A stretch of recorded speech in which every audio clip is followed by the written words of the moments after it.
Hey, Jay Clark here. We're going to give you some tips today on a project bike we're doing for Dirt Rider here. And this project bike is on a KX 250F 2013.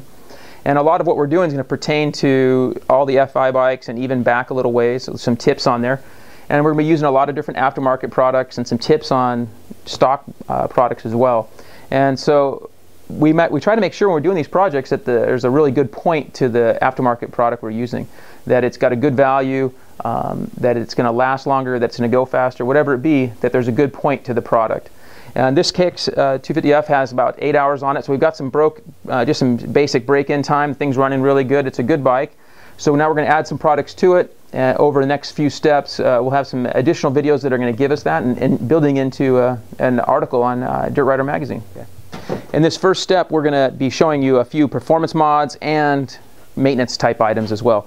So first thing, of course, everybody wants to do on a new bike is a new pipe. The new FMF RCT system, tie mega bomb header, RCT can, just amazing. Got the carbon end cap. They have quiet inserts to put in, which really help in a lot of areas. Don't really lose much power. You actually gain a little bit of bottom, maybe lose a little top with the quiet insert in.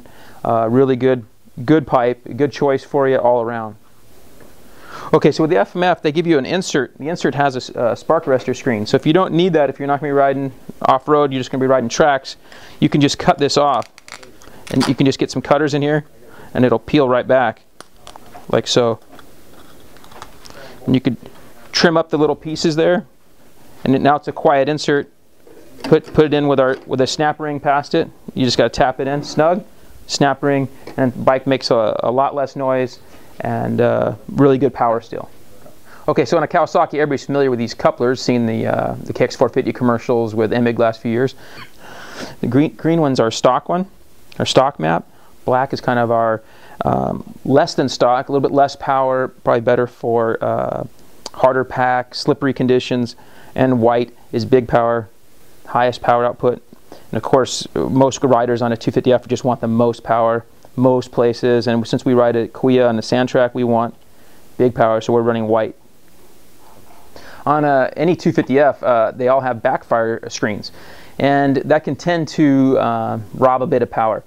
Of course, I guess there is a small danger in removing it, that you could catch your bike on fire. So if that's a concern, don't do that. But anyway, you do gain about a half a horsepower in the dyno by just simply removing the backfire screen. On a KX, they make it a bit difficult where you have to actually take the whole subframe off, remove it. On the Kawasaki, you'll need a spacer plate to take the place of the stock backfire screen. KX owners long know that chain slide and chain guide wear is a common occurrence, unfortunately, and that who knows the reason of material or some of the design there, but the TM makes a much stronger material that's really somewhat bulletproof. Works very well with the chain slider going around the swing arm. Piece will last a lot longer in the stock one. The chain guide in the back will last a lot longer in the stock one as well.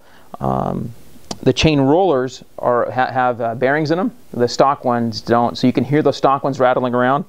You can also use a stock Honda roller if you need to, but if you get the TM kit, it comes with all the pieces, so you get the rollers with bearings in them and these pieces. So a pretty nice setup, reasonably priced, and very durable, long-lasting pieces.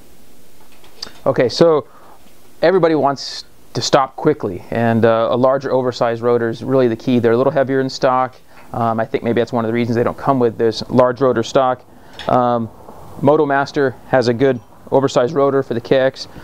It requires a larger mount that you have to put in the brake. This allows it to space out to the larger sizing.